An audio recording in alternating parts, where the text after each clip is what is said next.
नमस्कार,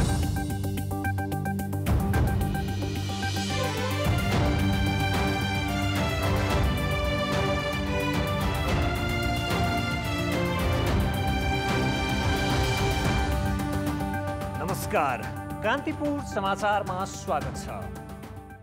सुरु गरौं अहिलेका मुख्य समाचारबाट। सरकारले कोरोनाको परीक्षण बढाउनुको साटो झन घटायो। 24 घण्टामा जम्मा 11,000 परीक्षण, संक्रमण दर अझै 30% माथि। मन्त्री परिषद पुनर्गठन अर्को अराजक कदम भएको विपक्षी दलहरूको टिप्पणी। नेपाल खेमा भन्छ, संविधानमाथि श्रृङ्खलाबद्ध वज्र प्रहार। महामारीमा समेत विदेशी कम्पनीको लाभांश दोब्बर वृद्धि, 9 महिनामै 26 अर्ब बाहिरियो।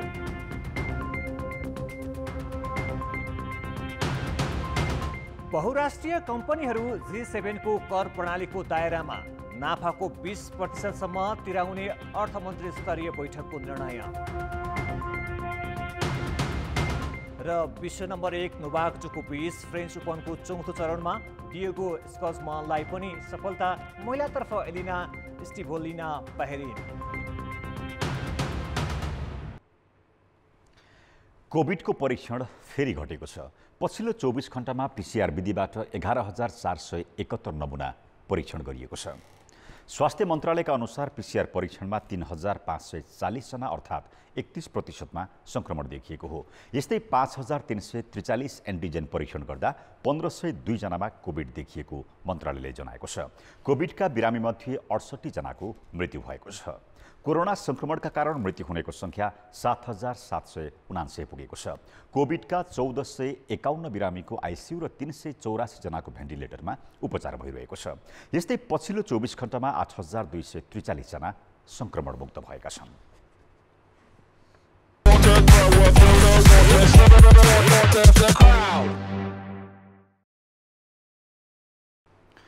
प्रधानमन्त्री केपी शर्मा ओलीले आफ्ना पार्टीका प्रभावशाली नेतासहित 10 मन्त्रीलाई विदा गरेर जसपाको एउटा समूहलाई ठूलो हिस्सा दिएर 17 सदस्यीय मन्त्रीमण्डल बनाएका छन्।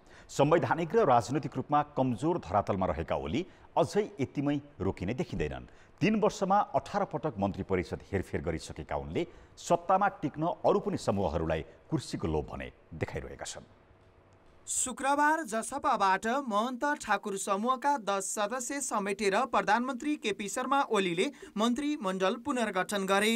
3 वर्ष 3 महिनाको अवधिमा ओलीले गरेको यो 18औं हेरफेर हो। फागुन 23 अघिसम्म सरकार विरुद्ध उभिएको जसपाको यो समूह सर्वोच्च अदालतले एमाले र माओवादी केन्द्रलाई पूर्ववत अवस्थामा फर्काएपछि ओलीको बचाउमा लागेको थियो। यसको फलस्वरूप उसले सरकारमा 40% हिस्सा पाएको छ। आफ्नै पार्टीका विश्वासिला नेतालाई समेत सरकारबाट विदाई गरेर जसपालाई प्राथमिकताका साथ सरकारमा सहभागी गराउनुलाई ओली समूहले विपक्षी गठबन्धन विरुद्धको चुनौतीको रूपमा अर्थ्याएको छ। सरकार टिकाउनको निम्ति सहयात्री खोज्नु पर्थ्यो। सहयात्री मध्ये नेकपा एमालेसँग मिलेर काम गर्नको निम्ति जसपा तयार भयो। त्यही भएर जसपा तयार भएको हुनाले उनलाई जिम्मा लिएको छ। जहाँसम्म मन्त्रालय कतिवटा दिनु पर्थ्यो, कति दिन उपयुक्त हुन्थ्यो भन्ने विषय चाहिँ बहसको विषय हुन सक्ला। जसपाको ठाकुर समूहकै भूमिकाले विपक्षीहरू गठबन्धन सरकार बनाउन असफल भएका बेला प्रधानमन्त्रीले आफ्नो गठबन्धन थप बलियो बनाउन ठूलो हिस्सा दिएको देखिन्छ। यसबीचमा उनले जसपाका कतिपय माग पनि पूरा गरेका छन्। माधव नेपाल समूहमा रहेका केही नेतासँग निरन्तर संवाद भइरहेको र सहमति जुटे उनीहरूलाई समेत सरकारमा सहभागी गराउने उद्देश्यले 7वटा मन्त्रालय प्रधानमन्त्रीले आफैसँग राखेको ओली निकटको भनाइ छ। नेकपा एमालेलाई माया गर्ने र कम्युनिस्ट आन्दोलनलाई बचाउनु पर्छ भनेर एउटा ठूलो टिम वार्ता गरेर एकता प्रक्रियालाई सहजीकरण पनि गरिएको छ। यस मानेमा मलाई लाग्छ नेकपा एमालेको एकता प्रक्रियाले एउटा निष्कर्ष निकाल्छ र त्यस पछाडि कतिपय नेतालाई सम्बोधन गर्नको निमित्त जसरी शेरबहादुर तामाङजीलाई स्वास्थ्य मन्त्री बनाउने जुन अवसर हिजो प्रधानमन्त्रीले दिनुभयो, भोलि अन्य कतिपय नेताहरूलाई पनि मन्त्री परिषदमा समेट्न पर्ने स्थिति पनि हुन सक्छ। विगतमा मधेस विरोधीको आरोप लगाउने समूहलाई सत्तारूढ गराएर मधेसको मत समेत आफूतिर तानेर आफ्नो पुरानो छवि सुधार्ने रणनीतिमा ओली लागेको देखिन्छ। तराईमा जुन कांग्रेसको नेपाली कांग्रेसको जुन भोट बैंक छ त्यसमाथि अट्याक गर्नको लागि यो सम्भवतः उपयोगी हतियार हुन सक्छ। जसपाको ठाकुर समूह त ओलीको लागि उपयोगी हतियार हो। त्यो चाहिँ के भन्दाखेरि विगतमा पनि त्यसरी नै उनले चाहिँ प्रयोग गरेको देखिन्छ नै। अहिले पनि विपक्षी गठबन्धन बन्न नदिने, विपक्षी सरकार बन्न नदिने, त्यसपछि विपक्षीको चाहिँ नेतृत्वको अन्तर्गत चाहिँ संसद निर्माण पुनर्स्थापना हुन नदिने खालको स्ट्राटेजी त छँदैछ उनको। संसदमा अल्पमतमा परेर विश्वासको मत समेत लिन नसकेका प्रधानमन्त्रीले मन्त्री परिषदको हेरफेर गर्नु चुनावी सरकार र काम चलाउ हैसियतकै सीमा उल्लङ्घन भएको टीका टिप्पणी भइरहेका छन्। त्यसमाथि प्रतिनिधि सभा विघटनको मुद्दा सर्वोच्च अदालतमा विचाराधीन रहेका बेला भविष्यको समेत टुङ्गो नभएका प्रधानमन्त्रीले मन्त्री परिषद पुनर्गठन गर्नुले अझै बल मिचाइपूर्वक अघि बढ्ने रणनीति लिएको देखिन्छ। कान्तिपुर समाचारका लागि बाबुराम तिमिल सिन्हा, काठमाडौँ। नेपाली कांग्रेसले काम चलाउ प्रधानमन्त्रीले मन्त्री परिषद पुनर्गठन गर्नु असंवैधानिक भनेको छ। कांग्रेस नेता मिनेन्द्र रिजालले सरकार विरुद्ध अदालतमा मुद्दा विचाराधीन रहेको अवस्थामा मन्त्री परिषद पुनर्गठन गरिनु असंवैधानिक भएको बताएका हुन्। बहुमत सांसदको हस्ताक्षर हुँदाहुँदै पार्टी सभापति शेरबहादुर देउवालाई प्रधानमन्त्री नियुक्त नगरेको र जेठ 7 गते प्रतिनिधि सभा विघटन गरेकोमा रुष्ट कांग्रेसले अन्य 4 दलसँग मिलेर सर्वोच्च अदालतमा रिट दायर गरेको थियो। यो विषय अहिले विचाराधीन छ। आफै निर्वाचन घोषणा गरेर काम चलाउ भएका प्रधानमन्त्रीले मन्त्री परिषद पुनर्गठन गर्नु स्वेच्छाचारी कदम भएको कांग्रेसको भनाइ छ। जसको वैधानिकता अदालतमा परीक्षण भइरहेछ। हाम्रो भनाइ चाहिँ अवैधानिक हो, अदालतमा परीक्षण हुँदैछ। त्यो सरकारको विस्तारको कुरा चाहिँ कुनै पनि कुरा तरिकाले नमिल्ने कुरा हो। मलाई खालि अब आज जुन स्थिति सरकारको प्रधानमन्त्रीको छ त्यो देख्दा एउटा पश्चिमा लोककथाको याद आउँछ। यी सब कथा सङ्ग्रह हो। एउटा घोडाले हरिणसँग दौडमा जित्न नसकेर एउटा सिकारीको सहयोग माग्छ। सिकारीले भन्छ तिमीलाई म सहयोग गर्छु, तिम्रो बङ्गाराको बिचमा फलाम लाएर तिम्रो ढाडमा काठी बाँधेपछि म तिमीमाथि सवार भएर निरन्तर रूपमा एकाग्र रूपले तिमीलाई अगाडि बढाउन सक्यो भने तिमी जित्छौ। त्यो गर्छन्, जित्छ भने जितिसकेपछि घोडाले भन्छ धन्यवाद साथी, अब तिमीले उत्रे भयो, मेरो मुखबाट यो मेरो बङ्गाराको बिचबाट फलाम पनि झिकिदेऊ भन्दा। अनि सिकारीले घोडचढीले भन्छ यति चाँडै होइन, बल्ल त तिमीमाथि चढ्न पाछौ भनेर। प्रधानमन्त्री घोडा हो कि घोडचढी बन्नु भएको छ थाहा छैन, आजको दिनमा भविष्यले देखाउँछ।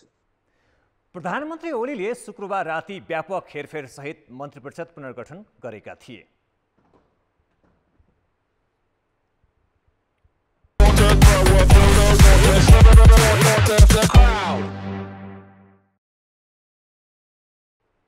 नेकपा एमालेको असन्तुष्ट समूहले सर्वोच्च अदालतले संसद विघटन विरुद्धको मुद्दा किनारा नलगाएसम्म पार्टीभित्रै बसेर अन्तर्सङ्घर्ष गर्ने निर्णय गरेको छ। असन्तुष्ट समूहको स्थायी समितिको आज भएको भर्चुअल बैठकले अदालतले विघटन विरुद्धको रिटमा निर्णय नसुनाएसम्म नयाँ पार्टी गठन नगर्ने तर सरकारको गलत कामको भने विरोध गर्ने निर्णय गरेको छ। बैठकले मन्त्री परिषद पुनर्गठनलाई असंवैधानिक ठहर गरेको छ। अब यो राष्ट्रिय राजनीति कता लान खोजिँदैछ भन्ने कुराको बारेमा अलिकति हामीले समीक्षा गऱ्यौँ र यो असाध्यै गलत दिशामा राष्ट्रिय राजनीति लान खोजिँदैछ। त्यसले संविधानलाई पनि अब यत्रो जनताले बनाएको संविधान अब अल्पमतको सरकार, काम चलाउ सरकारले यो संशोधनको चाहिँ के भनेलाई कार्यदल बनाउने भन्ने आफैमा हास्यास्पद र गलत चाहिँ के भने त्यो कुरा हो। यसै त संसद विघटन गरेर संविधानमाथि कुठाराघात गरिएकै छ, त्यसमाथि एकपछि अर्को वज्रपात गर्ने खालको काम चाहिँ निन्दनीय छ। त्यसको हामीले विरोध गरेका छौँ। अब चुनाव जुन घोषणा गरिएको छ एउटा त अदालतले संवैधानिक र कानुनी कुराहरू हेर्दाखेरि त्यो रिस्टेट हुने अवस्था छ। अब यो प्रतिनिधि सभा पुनर्बहाली भयो भने कोर्स एक ढङ्गले अगाडि जाला। यो पुनर्बहाली भएन र मुलुक चाहिँ के भने चुनाव पनि नहुने पुनर्बहाली पनि नहुने हुँदाखेरि एउटा राजनीति अनिश्चिततातिर जान सक्छ। त्यस्तो स्थिति भएमा मुलुकको राजनीति अर्को कोर्सबाट अगाडि जान्छ। त्यसैले अदालतको निर्णय हेरेर हामी कुन ढङ्गले मुलुकको राजनीति जान्छ त्यसै हिसाबले अरू कुराहरू निर्धारण गर्छौँ।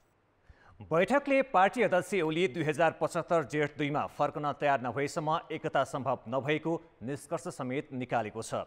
असन्तुष्ट पक्षको बिहिबार र शुक्रबार भएको केन्द्रीय कमिटीको बैठकमा नेताहरूले अन्तिम अवस्थासम्म एकताको प्रयास गर्न र नभए वैकल्पिक शक्ति गठन गर्न सुझाव दिएका थिए। नवनियुक्त उपप्रधानमन्त्री राजेन्द्र महतोको अभिव्यक्तिलाई लिएर चर्को विरोध भएको छ।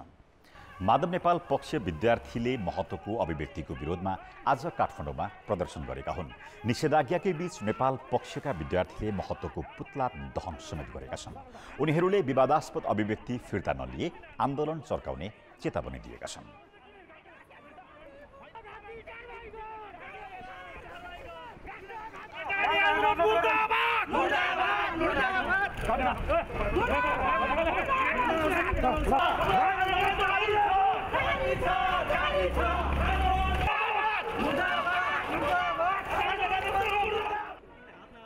प्रहरीले प्रदर्शनमा सहभागी 10 विद्यार्थीलाई नियन्त्रणमा लिएको छ। महतोले शुक्रबार राति शपथ लगत्तै शहरी विकास मन्त्रालय पुगेर पद बहालीका क्रममा बहुल राज्य स्थापनाको तयारी गर्ने अभिव्यक्ति दिएका थिए। सामाजिक सञ्जालमा त्यो अभिव्यक्तिको चर्को विरोध भइरहेको छ। विभिन्न राजनैतिक दलका नेताले पनि त्यसलाई असान्दर्भिक र आपत्तिजनक भनेका छन्। नेकपा एमालेका अध्यक्ष एवं प्रधानमन्त्री केपी शर्मा ओलीले पार्टी महासचिव ईश्वर पोखरेललाई क्रमशः भूमिकाविहीन बनाउँदै अन्ततः बिना विभागीय उपप्रधानमन्त्रीबाट पनि विदा गरेका छन्। एमाले बिउतिएपछि महासचिवको पदसम्म राखे पनि पार्टीमा माइन्युट लेख्ने अधिकार समेत खोसेका ओलीले मन्त्री परिषदबाट हटाएपछि पोखरेलको राजनैतिक भविष्य नै सङ्कटमा परेको रूपमा अर्थ्याउन थालिएको छ। एमालेको 9औं महाधिवेशनबाट 2071 मा ओली अध्यक्ष र पोखरेल महासचिव निर्वाचित भएका थिए। तर ओलीले 2075 जेठ 3 मा माओवादीसँग एकता गर्दा पोखरेलबाट महासचिव पद खोसेर कनिष्ठ नेता विष्णु पौडेललाई सुम्पिए। त्यसो त पोखरेललाई सरकारमा सामेल गर्दा नै ओलीले कम महत्त्व दिँदै गएका थिए। अर्थ, गृह वा भौतिक पूर्वाधार जस्ता ठूलो बजेट भएका मन्त्रालय सम्हाल्न चाहन्थे। तर ओलीले रक्षा मन्त्रालयमा उनलाई व्यवस्थापन गरे। उपप्रधानमन्त्रीमा पनि उपेन्द्र यादवसँग मर्यादा मिलाउन 2075 जेठमा मात्र बढुवा गरिएको थियो। रक्षामा यिनी 1.5 वर्ष पनि टिकेनन्। 2077 असोजमा ओलीले मन्त्रालय खोसेर बिना विभागीय बनाइदिए। 2077 फागुन 23 मा सर्वोच्च अदालतले एमाले बिउत्याएपछि पोखरेलले गुमेको महासचिव पद त फर्कियो, तर महासचिवको मुख्य काम भने पाएनन्। ओलीले बैठकमा निर्णय लेख्ने अधिकार खोसेर प्रदीप गेवाली र विष्णु रिमाललाई दिए। पार्टीमा अधिकारविहीन तिनै पोखरेल अहिले बिना विभागीय उपप्रधानमन्त्रीबाट पनि फालिएपछि ओलीले विकल्पमा अरूलाई नै अघि सार्न खोजेको देखिएको छ। संगठनमा तल घटाउन पनि नसक्ने, जिम्मेवारी दिन पनि नसक्ने। अब अलिकति गचामच भयो भनेको त माधवतिर जाने डर, माधवतिर नजाओस् भन्ने, अनि यतातिर पनि खासै जिम्मेवारी नदिने। किन जिम्मेवारी दियो भने आफ्नो हैसियत उसले बनाउँछ भन्ने टाइपले उहाँलाई झुन्डाइरहने सोच चाहिँ प्रधानमन्त्रीको हो अथवा पार्टी अध्यक्षको हो। त्यसैको शिकार अहिले ईश्वरजी बन्नुभएको छ। सरकारमा रहँदा पोखरेलका हरेक गतिविधि विवादित भए। सीसीएमसीको संयोजक छँदा उनले विभागीय मन्त्रालयको अधिकार खिचेर आफ्नो स्वार्थमा प्रयोग गरेको आरोप लाग्यो। उनी बिना प्रतिस्पर्धा स्वास्थ्य सामग्री खरिदका लागि दिएको ओम्नी समूहलाई 1 अर्ब 25 करोड रुपियाँको ठेक्का प्रकरणमा मुछिए। नियमित उडान बन्द गरेर चार्टर उडान अनुमतिदेखि मनपरी भाडा असुली र बेखर्ची श्रमिक लिन दुबई गएको वायु सेवा निगमको विमान रित्तै फर्किएकोमा पनि उनकै नाम जोडियो। चीनबाट स्वास्थ्य सामग्री आपूर्ति र काठमाडौँ तराई द्रुत मार्गको ठेक्कामा पनि पोखरेलले अतिरिक्त रुचि देखाएपछि सेनाले प्रधानमन्त्री सामु नै गुनासो गरेको थियो। तर ओलीले यसमा छानबिन त गराएनन्। सीसीएमसीको संयोजकबाट भने हटाइदिएर उक्त संयन्त्रकै पुनर्संरचना गरे। रातारात कानुन परिवर्तन गरेर यति कम्पनीलाई पुरानो उसको 6 वर्ष अवधि बाँकी रहँदै उसलाई 25 वर्षको चाहिँ प्रयोग गर्न पाउने गरी थप सम्झौता भयो। अनि उहाँले यो चाहिँ कतिमा गरियो त भन्दाखेरि पहिलाको भन्दा चाहिँ बढीमा गरिएको छ भनेर संसदमा जवाफ दिनुभयो। तर पहिलाको भन्दा बढी रकम भनेको कति हो? 1 सुका 1 मोहर 1 रुपियाँ त्यो पनि त हुन सक्छ। त्यसो हुनाले त्यहाँ पनि गडबडी चाहिँ भएको अवस्था छ। त्यति मात्र होइन, वास्तवमा चाहिँ नेपालीहरूलाई चाहिँ उद्धार गर्ने भनेर यो कोरोना कालमा दुबईमा गएको प्लेनलाई रित्तै फर्काउनुमा पनि चाहिँ उहाँको चाहिँ भूमिका रह्यो। पोखरेलले नेपाल ट्रस्टको झन्डै 3000 रोपनी जग्गा नाम मात्रको भाडामा लिएर 30औं वर्षसम्म यति समूहलाई दिलाउन भूमिका खेलेका थिए। यसअघि 4 वटा सरकारी नियुक्ति पाइसकेका सम्धी उपेन्द्र कोइरालालाई राष्ट्रिय वाणिज्य ब्याङ्कको अध्यक्ष बनाउन खोज्दा उनी थप आलोचित बने। सरकारमा बिग्रेको साख र पार्टीमा गुम्दै गएको हैसियतका कारण उनी एमाले राजनीतिमा कमजोर बन्दै गएको आकलन गरिएको छ। कान्तिपुर समाचारका लागि पर्वतराज घिमिरे, काठमाडौँ।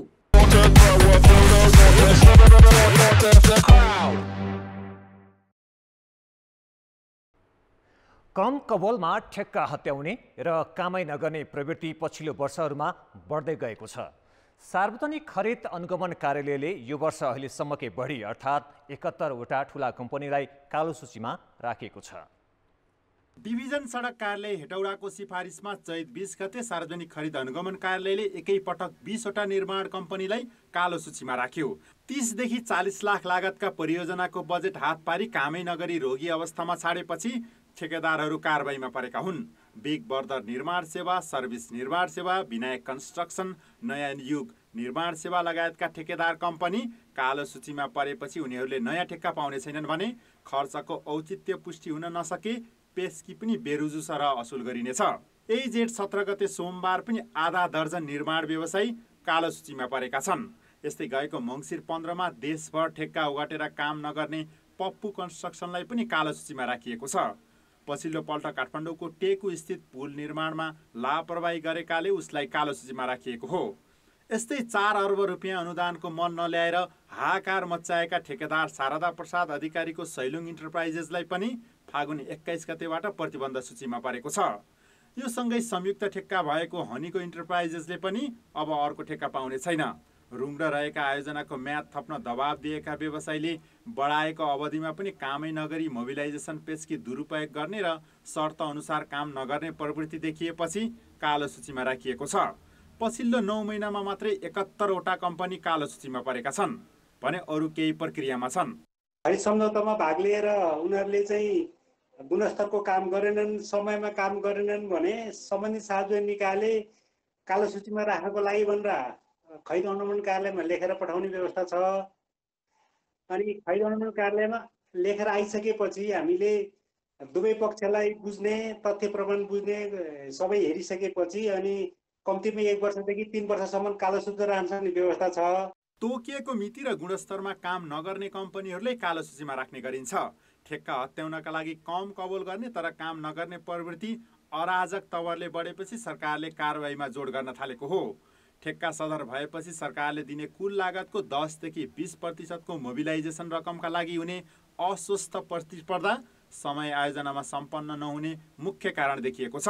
विगत 14 वर्ष यता यसपालि सबैभन्दा बढी ठेकेदार कालो सूचीमा परे पनि बेथितिको आकारको तुलनामा यो निकै कम कारबाही भएको कतिपयको बुझाइ छ। कि हामीले पनि अब कुन निर्माण व्यवसायले कति काम गर्न सकेको सकेन, उसको क्षमता के हो, कामको क्षमता भन्दा पनि मुखेर जुन खालको निर्माण व्यवसायहरूलाई काम दिने काम भयो। अब 100 वटा पुलहरू 100 वटा चाहिँ आयोजनाहरू अधुरै छन् तर हामी आयोजना थप्ने काम गरिरहेका छौँ। भौतिक पूर्वाधार मन्त्रालयका अनुसार देशभर ठुला साना गरी 6000 भन्दा बढी आयोजना रुग्ण अवस्थामा छन्।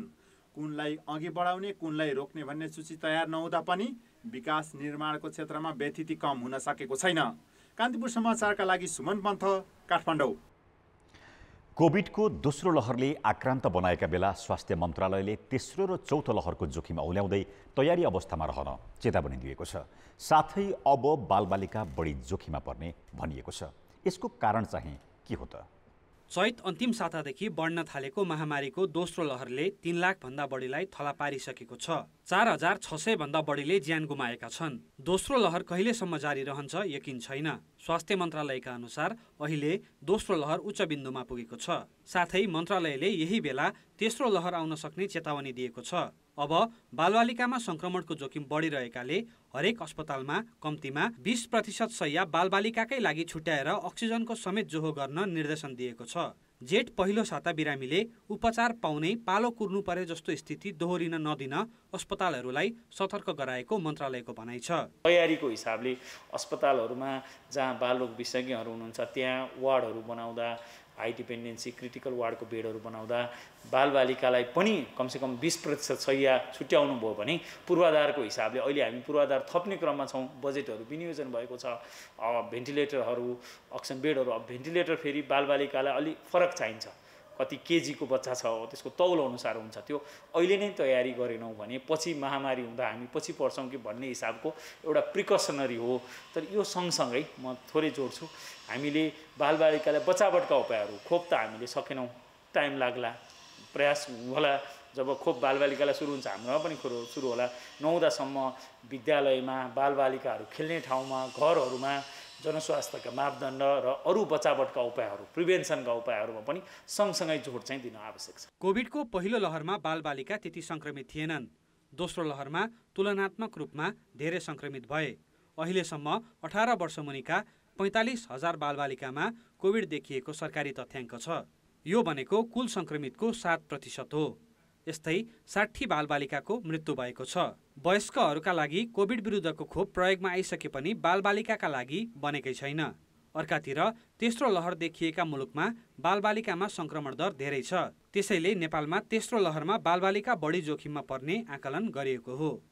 अब अहिलेको जुन जति पनि भ्याक्सिनहरू उपलब्ध छन् ती चाहिँ 18 वर्षभन्दा माथिकालाई प्रयोग गर्ने भनेर अनुसन्धान भएका छ र अब त्यही अनुसार नै लगाइरहेको अवस्था छ।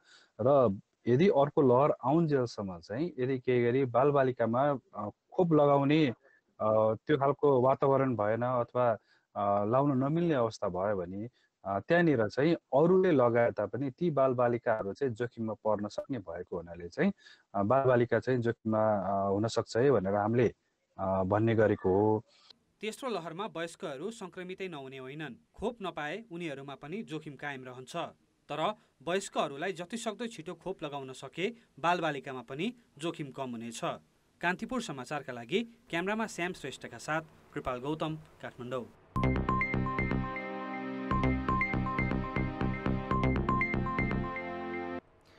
कोभिडले अर्थतन्त्र प्रभावित भएकै बेला नेपालमा सञ्चालित विदेशी कम्पनीले लाभांश भने दोब्बर हात पारेका छन्। यो आर्थिक वर्ष 9 महिनामै विदेशी लगानीका कम्पनीले लाभांश बापत करिब 26 अर्ब रुपियाँ लगेका हुन्, जबकि यो अवधिमा भित्रिएको वैदेशिक लगानी त्योभन्दा कम देखिन्छ। अर्थतन्त्र कोभिडले प्रभावित भएको 15 महिना भयो। 2076 चैतदेखि साउन पहिलो सातासम्म लकडाउन भएकाले आर्थिक क्रियाकलाप ठप्प जस्तै भए। असोजपछि अर्थतन्त्र सामान्य अवस्थामा फर्किँदै गर्दा चैत अन्तिमबाट कोभिडको दोस्रो लहर देखियो, जसका कारण वैशाख 16 देखि निषेधाज्ञाको अवस्था छ। नेपालमा लगानी गरेका विदेशीले भने यस्तो बेला पनि मनज्ञ लाभांश हात पारेका छन्। गत आर्थिक वर्ष 12 अर्ब 90 करोड लाभांश पाएका विदेशी लगानीका कम्पनीले यो आर्थिक वर्ष 9 महिनामै दोब्बर अर्थात् 25 अर्ब 92 करोड रुपियाँ लगेका हुन्। यो वर्ष लाभांश धेरै लाने कम्पनी दूरसञ्चार सेवा प्रदायक कम्पनी एनसेल हो। गत वर्ष 1 रुपियाँ पनि नलगेको एनसेलको लगानीकर्ता रेनोल्ड्स होल्डिङ्सले यसपालि 13 अर्ब 97 करोड लाभांश लगेको छ। यस्तै हिमाल पावर नामक जलविद्युत आयोजनामा लगानी गरेको सिङ्गापुरको स्कार्टक्राफ्टले 2 अर्ब 49 करोड र नर्वेको बर्गेन हाल्भोन्सले 1 अर्ब 10 करोड लगेका छन्। विदेशी कम्पनीले लाभांश दोब्बर लगिरहँदा 9 महिनामा भित्रिएको प्रत्यक्ष वैदेशिक लगानीको हिस्सा भने लाभांश रकमभन्दा कम छ। अर्थात् यो आर्थिक वर्ष चैतसम्म 22 अर्ब 43 करोड रुपियाँ मात्र भित्रिएको छ। विदेशी लगानीको हकमा विदेशी फर्म कम्पनीहरूले जुन नेपालमा प्रत्यक्ष लगानी गरेका छन् वैदेशिक लगानी, त्यसमा डिभिडेन्ड रिप्याट्रिएसन चाहिँ गत वर्षको तुलनामा हालसम्म बढेको छ।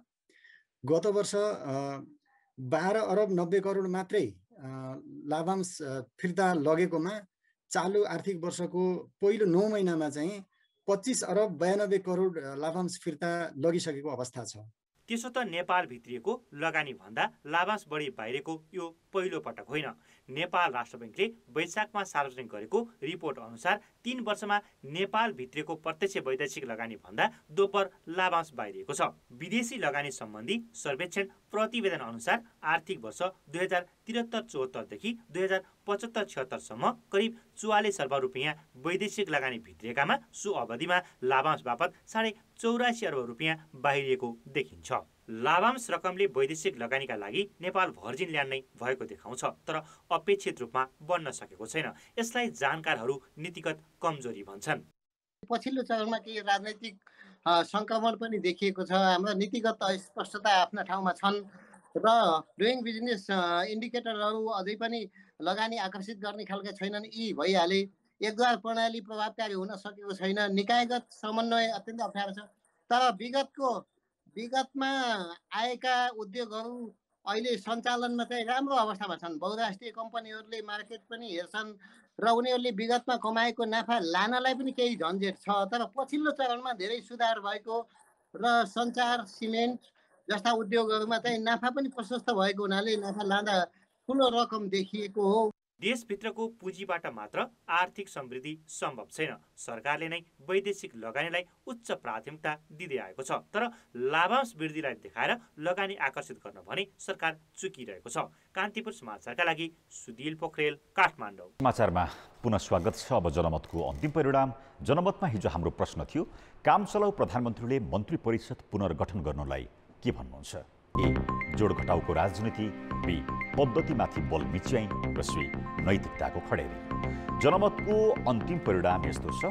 ए, जोड घटाउको राजनीतिमा 29%, बी, पद्धतिमाथि बल मिच्याइमा 25% र सी, नैतिकताको खडेरीमा 46%। अब आजको प्रश्न। जनमत महामारीका बीच विदेशी लगानीका कम्पनीले ठूलो रकम लाभांश बापत लैजानुको अर्थ के होला? ए, लगानी अनुसारको प्रतिफल, बी, उम्दा व्यावसायिक वातावरण र सी, अस्वाभाविक नाफा। जनमतको अन्तिम परिणाम भोलि बेलुकी 8 बजेको कान्तिपुर समाचारमा प्रसारण गर्नेछौँ। कृपया न्युज स्पेस ए, बी वा सी टाइप गरी 34001 मा एसएमएस गरी आफ्नो मत व्यक्त गर्नुहोला। अब जनताको आवाज। हामीले शनिबार रूपन्देही वृक्षारोपण कार्यक्रममा सोधेका छौँ, पृथ्वीको वातावरण सबै प्राणीका लागि उपयुक्त स्थल बनाउन के गर्नुपर्ला? जनताको आवाज। घरको अगाडि हामीले सकेसम्म निमपटाको बिरुवाहरू लगाम, स्वच्छ हावा खाम। भौतिक विकास त हामीले गर्नै पर्ने हुन्छ। त्यसमा चाहिँ कम क्षति हुने गरी र क्षति भएको ठाउँमा त्यसलाई फेरि तुरुन्तै रिक्याब हुने गरी सँगसँगै कार्यक्रम लिङ्क गरेर लैजानुपर्छ। भएका रुखहरूलाई सकेसम्म नकाट्ने अनि राम्रोसँग व्यवस्थित गर्ने अनि जलाधारहरूलाई पनि राम्रोसँग व्यवस्थित गर्ने। पारिस्थितिकी प्रणालीलाई जब हामीले चाहिँ रिस्टोर गर्दैनौँ, पुनर्स्थापित गर्दैनौँ, तबसम्म यस्ता वातावरणीय समस्याहरू देखा परिरहन्छ। पल्लो तटीय क्षेत्रदेखि तल्लो तटीय क्षेत्रसम्मको क्षेत्रहरूलाई संरक्षण, सम्वर्धन र व्यवस्थापन गर्नुपर्छ। यो क्लाइमेट चेन्जको असरलाई न्यूनीकरण गर्ने पनि रुखै हो होइन, अक्सिजन पनि रुखै हो। त्यसकारण यो आम्दानी बढाउने पनि रुखै हो। त्यसकारण रुखको धेरै महत्त्व छ। सबैले आफ्नो घरहरूमा कमसेकम पनि एक-एकवटा वृक्षारोपण गर्न सकियो भने पनि वातावरणमा सकारात्मक प्रभाव पार्छ। हरियाली बनाउनुपर्छ, मेन्टेन गर्नुपर्छ अनि रुखहरू धेरै काट्नु हुँदैन। वृक्षारोपणदेखि लिएर अन्य वातावरणीय मापदण्डहरू कायम गरेर हामीले आवश्यकता लेभलमा मात्र चाहिँ वातावरण प्रदूषण हुने स्थिति बनाउन सक्यो भने त्यसले पनि निकै नै वातावरणलाई चाहिँ राहत पुर्याउन सकिन्छ।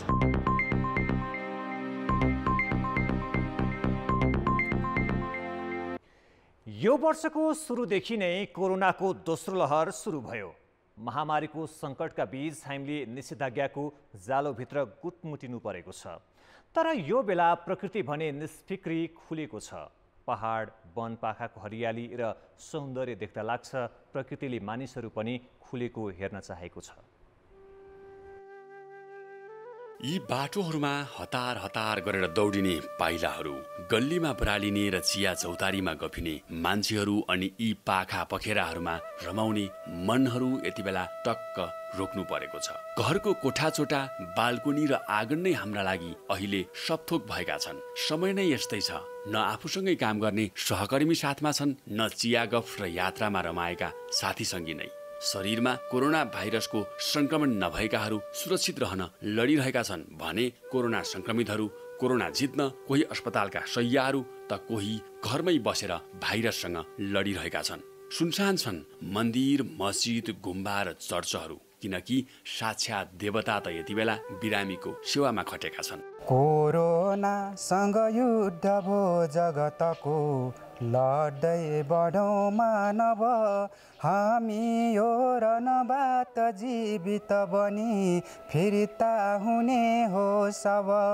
कोही मानिस यो कडा समरमा ढल्दै गरे तापनि हामी हिम्मत हार्नुहुन्न जन हो सङ्कष्ट हट्नेछ नि। यति बेला मान्छेले मात्रै आफ्नो पाइला रोकेको हो, महामारीबाट जोगिन मुहार छोपेको हो। यहाँ प्रकृतिका पाइला रोकिएका छैनन्। चराचर जग्गामा मान्छे बाहेकका प्राणीले आफ्नो नित्यकर्म र दैनिकी रोकेका छैनन् र रोक्नु पनि परेको छैन। सिरबिर आवाज बोकेर चराहरू चार दिशा चहाडिरहेका छन्। उस्तै छ घाम, उस्तै छ बादल अनि उस्तै छ झरी। यस्तो लाग्छ यी वनपाखा अनि पखेराहरूलाई तिनै मान्छेहरूको प्रतीक्षा छ जो चहाड्थे यी खोला खोल्सा, चुचुरा टाकुरा र मैदानहरू। आफ्नो पाउ राख्थे रुखका डाली डालीमा र स्वाद मानी मानी खान्थे काफल, ऐसलु र अरू वनफलहरू। तर धैर्यता राख्नुपर्छ।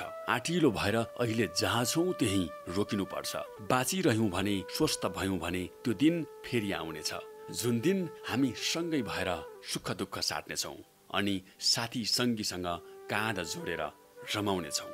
कोइली गीत गाउँदै डुल्छे वन र पाखामा, धैर्यताले फुलाउँछ सुन्दर फुल आँखामा, सुबास दिने वनका बुटी भिडभाडमा भेटिन्नन्, भौतिक दूरी बढाइ बस्दा।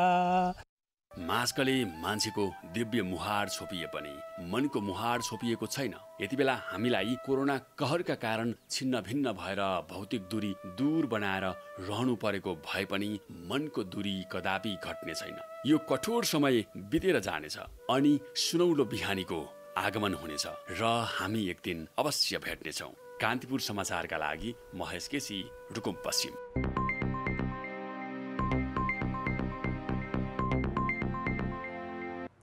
नमस्कार, कान्तिपुर खेलकुद समाचारमा स्वागत छ। नेपाली राष्ट्रिय फुटबल टिम विश्वकप छनौट खेलका लागि अहिले कुवेतमा छ। 40 डिग्री भन्दा माथिको तापक्रममा नेपालले चाइनिज ताइपे विरुद्ध सुखद नतिजा निकाल्यो। समर्थकले सुधारिएको खेल हेर्न मौका पाए। प्रशिक्षकको जिम्मेवारी अब्दुल्ला अलमुतारीले सम्हालेपछि खेल्ने शैलीमै परिवर्तन आएको खेलाडीले बताएका छन्। नेपालले अब जोर्डन र अस्ट्रेलियासँग कस्तो प्रदर्शन गर्ला त? विश्वकप छनौट दोस्रो चरणको 6औं खेलमा नेपालले चाइनिज ताइपेईलाई 2-0 गोलले हराएको हो। चाइनिज ताइपे विरुद्ध विश्वकप छनौटमा नेपालको यो दोस्रो जित हो। पहिलो लेगमा नेपालले ताइपेईलाई उसकै मैदानमा 2-0 गोलले नै पराजित गरेको थियो। बिहिबारको खेलमा नेपालको जितमा अञ्जन विष्ट र सब्स्टिट्युट नवयुग श्रेष्ठले गोल गरे। प्रशिक्षक अब्दुल्लाको रणनीति अनुसार नै प्रदर्शन गरेकाले सुखद नतिजा सम्भव भएको खेलाडीले बताएका छन्। उनीहरू भन्छन्, अब्दुल्लाको नेतृत्वमा नयाँ फुटबल महसुस गरिरहेका छौँ। फर्स्ट 11मा जुन हिजोको चाइनिज ताइपेसँग हामीले खेल्दाखेरि म्याक्सिमम न्यू प्लेयरहरू न्यू स्क्वाड थियो। लास्ट टाइम प्रिभियस हामीले चाइनिज ताइपेको होममा खेल्दाखेरिको टिम र अहिलेको टिममा हाम्रो म्यासिभ चेन्ज नै थियो र पनि एउटा हाम्रो नयाँ फर्मेसन, एउटा नयाँ कोच आएदेखि नै हामीले एउटा न्यू फुटबल हामीले फिलिङ गर्नु पाएको छ। हामीलाई कोचले सिकाउनु भएको ट्रेनिङमा अनि हामीले खेल्ने स्ट्राटेजी होइन, हामीले खेल्ने प्याटर्न, हाम्रो स्टाइल छ नि सबै फरक छ नि त। जुन हामीले हाम्रो अपोनेन्टलाई चाहिँ डोमिनेट गरिरहेको छौँ, त्योहरू चाहिँ एकदम फरक छ। खेलाडीमा आत्मविश्वास बढेको छ। नेपालले अब बलिया प्रतिद्वन्दी जोर्डनसँग सोमबार र अस्ट्रेलियासँग शुक्रबार खेल्नेछ। पहिलो लेगमा नेपालले जोर्डनसँग 3-0 र अस्ट्रेलियासँग 5-0 को हार बेहोरेको थियो। पहिलेको प्रदर्शनमा सुधार गरी गोल अन्तर कम गर्ने लक्ष्य छ। गिभ अस कि एउटा कन्फिडेन्स सबै इच प्लेयरहरूलाई चाहिँ एउटा we can play better football, we can attack to every team भन्ने खालको कन्सेप्ट उहाँहरूले ल्याउनु भयो र सबै प्लेयरलाई चाहिँ त्यो खालको कन्फिडेन्स र इन्भाइरोमेन्ट क्रिएट गरिदिनु भयो र सबै प्लेयरहरूको माइन्डमा चाहिँ अहिले चाहिँ के छ भने we can do it, we can play better football भन्ने खालको माइन्डसेट चाहिँ अहिलेको कोचले गरिदिनु भएको छ। अब आउने दिनमा चाहिँ अब जोर्डन र अस्ट्रेलिया फार बेटर छ नि त चाइनिज ताइपेभन्दा। सो हामी त्यसको लागि चाहिँ अब स्टेप बाई स्टेप गइरहेको छौँ। We will fight till the end. प्रशिक्षक अब्दुल्लाहले यी दुई खेलका लागि खेलाडीलाई दबाब नदिन सामाजिक सञ्जाल मार्फत आग्रह गरेका छन्। जोर्डन र अस्ट्रेलिया विरुद्ध खेलाडीले गर्ने प्रदर्शनलाई लिएर समर्थकको निकै चासो छ। कान्तिपुर समाचारका लागि खेलकुद ब्युरोको रिपोर्ट। कान्तिपुर खेलकुद समाचार अहिलेलाई यति नै। अब मौसम सम्बन्धी जानकारी।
कान्तिपुर समाचार अहिलेलाई सकियो। कान्तिपुर टेलिभिजन हेर्दै गर्नुहोला। नमस्ते।